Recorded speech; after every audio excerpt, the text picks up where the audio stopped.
wow.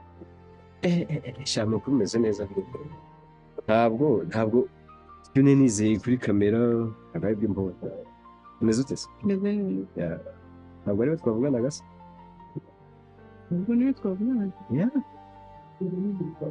ntabwo usubiza ngo ntacyo bitwaye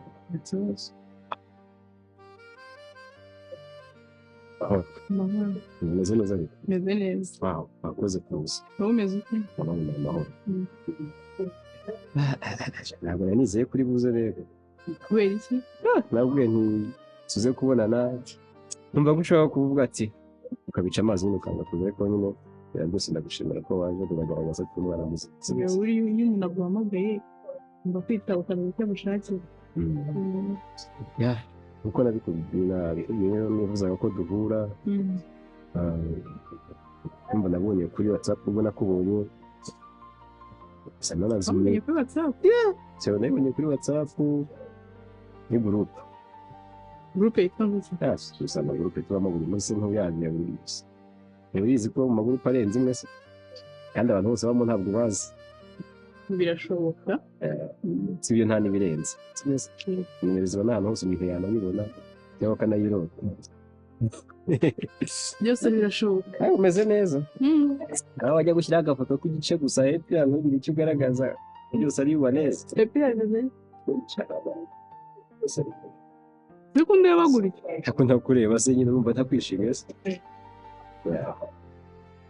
nagutindiye rero icya mbere ndagushimira ko wabashije kuza bigaragaza ko umuntu wubaha iyo umuntu aguhamagaye ugomba kwitaba ukamenya icyo ashaka ni byiza kugaragaza ko hazaza uzaba umuntu w'igitangaza ikindi nabizi ntabwo ugomba guca mu bintu byinshi mbaga mfite igitekerezo mu rwego muri gahunda ndimo yo gushaka umuntu wese twafatanya mu buzima abandi naza kugezaho igitekerezo mwakifatanya mu buzima twafatanya urugendo rw'ubuzima iyo mvuga nawe urabyumva ndabizi ntabwo urabona muri make ushaka ko njye nawe twifatanya mu buzima mu rugendo rw'ubuzima si umuntu muhuye bwa mbere ikibazo ni uguhura se abantu bose babana bagize umunsi wa mbere bahuye si byose wenda nakaba narakubonye nko mu rusengero se cyangwa mu muhanda ariko nyine nakunze kuri WhatsApp niyo mpamvu naguhamagaye kandi waje wikisi nta kibazo wakwibaza ndagusubiza niba n'ikibazo kuko wambaza ndagusubiza nawe ushaka umuntu mwakifatanya mu buzima by'ako kanya cyangwa se ni ibirangi I want a guy who be my future wife. You got it? Okay. Yeah. Baraka. Ntekereza nk'iki ni gahunda urayifite cyangwa ariko kuvuga ngo urashaka future wife binyuze mu nzira nziza mu muco mu buryo buzima busobanutse oya numva ntabwo nakubwira ngo aka kanya duhuye ngo reka ngo nawe tujye tubana urabizi umuntu aba ahuze arimo ashakisha imirimo hakurya hakuno ntabwo mu by'ukuri nkunda kubona umwanya wo kuganira n'abakobwa mu bintu by'abakobwa cyane ndagushimira ariko nanone kandi twahagaze mu muhanda n'abantu barahita ntabwo wareka ngo tugere tujyane tugende tunaganire ntacyo bitwaye si byose twebwe tugende ibana nawe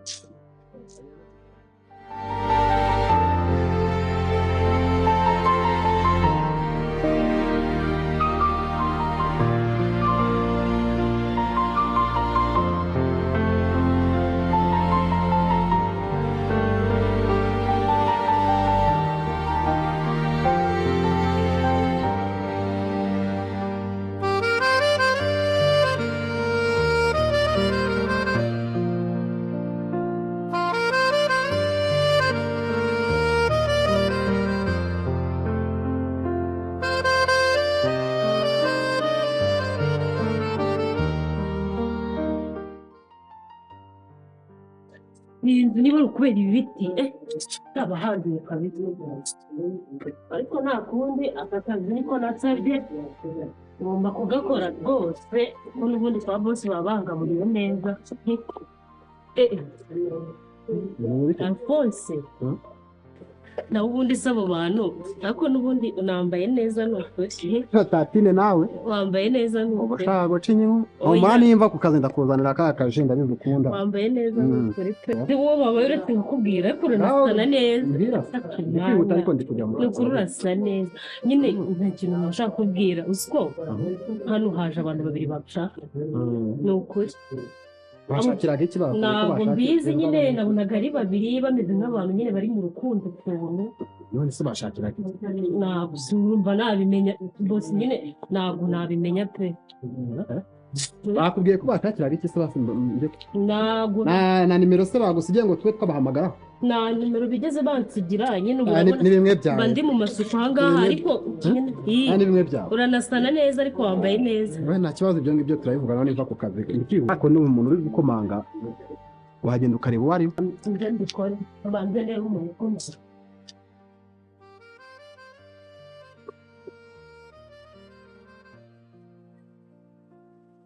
ahangaha ni karibu Hey.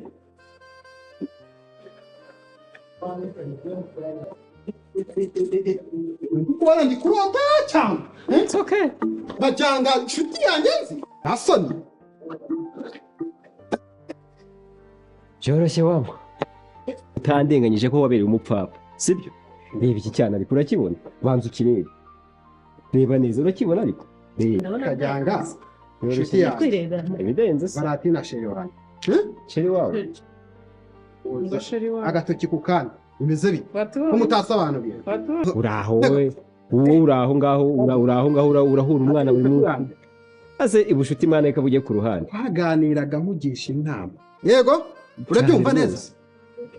Kandi nanjye narayikugiye. Uri kunyinja. Ntabwo nayikugiriye. Kugira ngo ucinye umugende umutwara. Yego? Calm down. Wararanga. Siko byagenze. Wowe iby'indangare Yesu yarabitanze sibyo? Kajyanga. Nta inshuti yanjye nizeraga maga. Nabwiraga buri kimwe cyose. Iyo ubyihorera abandi jya ubireka. Inshuti zari za kera kabisa. Bajyaga bimbwanga ajya mu ntego. N'urwenya. Wowe wambwiye ko nta gahunda ufitiye umwana sibyo? Ariko nakubwiye ko mukunda. Ntabwo ariko umuntu umwana muhindukiye ngo ujye kumunywa. Ariko gukunda umwana haguhatira ngo ndongora. Wowe ukagomeza ngo ntabwo. Nari ngishakisha. Kandi nari kuzayabona nkamutwara. Okay, komeza ushakishe. N'ubundi wakisha. Inshuti nizaraga amagara. Banza urebe iki cyane. Uramubona reba ubwiza ahagaze sibyo? Ase wowe. Wowe gahunda warankundaga rero. Yewe iki? Warankundaga buriya. Biri kugaragara. Inshuti yanjye kuntwara. Nibyo.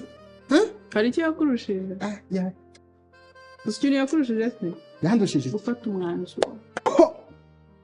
Inshuti imutwara. Imyaka ingana. Ariko warankundaga cyangwa waranyinishaga? Arufa ibi ni ibiryo bihiye man. Ibi ni ibiryo bihiye. Nawe urabizi cyane kundusha. Si byose ibiryo bihiye. Genza bike man. Ni ibisanzwe nta bidanje biri no mwana.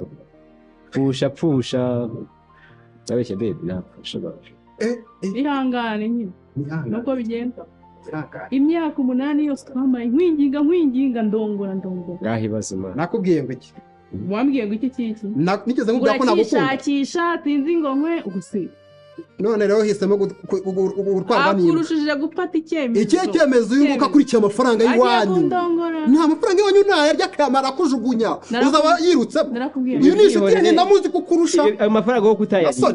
Ndamuzi kukurusha. Uri umwana w'Imana se cyangwa uri? Kwereka ko ndi umugabo wifite wikwije. Ndabango nzakorera ibyanjye mu myaka 8 yose uzakorera ibyanjye. Ariko byari kuzaboneka. Sibyo? Gaureka nkubaza ntabwo ari wambwiye ngo tega amatwi. Ntabwo ari wambwiye ngo umwana yarambwiye ngo byose sabwa birahari ndabyujuje. Wowe wabuze iki? Amafaranga. Kandi abikubwiye inshuti yanjye. Wowe ukeneye ngo uzashaka ariko reba umwana. Nakubwiye ko nazamutwara se nakubwiye ko nazamurongora. Afite famille ikomeye. Baravuye ngo reka tugusapotinga uranga. Ariko se mwana nkomeze mbe muri bazima mfite ngize amahirwe mbonye umugore. Ngize amahirwe ngo nzabagabo zahemukira inshuti zabo. Cyane. Nawe ihangana uzabona. Rero ngo naho ngo yatebeje nibyo uri kubibona. Bitwaye iki se? Nimbwa mu mbwa. Ahubwo mba nkubwire. Mba tukubwira ikintu. Umugabo uhemukira mugenzi we. Umva se warupa. Uza mwana. Numva se hari icyatuzinduye iki kizi twazanywe no guha invitation y'ubukwe bwacu iki ngiye kurongora umwana wangu reba hano banza uhereza amaso yawe ikora iki mpa nimero yangu ushyire muri WhatsApp y'ubukwe nawe uzabutahe nk'abandi bose uza mpa nimero yawe ubwo ngo mbita yakugira gute wowe gushyingirwa umva paratike gushyingirwa urabizi ko twakunda igihe kinini reka umwana umva iyi nimbwa igenda igukundiye amafaranga igukundiye amafaranga reka umwana urumva dore invitation urayibona neza arahwera umugizi utewe kanguci umugizi utewe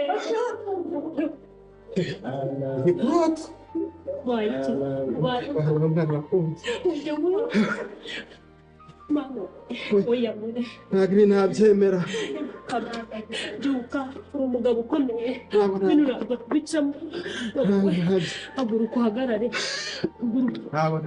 rwanira urukundo rwawe rwanira urukundo rwawe uriya muhungu ntagutwara urukundo ndajya kwiyahura nari wizeye nk'umuntu uzi guteta najyaga nk'umuntu uzana ibyana naramukundaga mbabarira nzakora undi mwana nkunda nk'uwo imbwa gusa ibwo ntwara nizera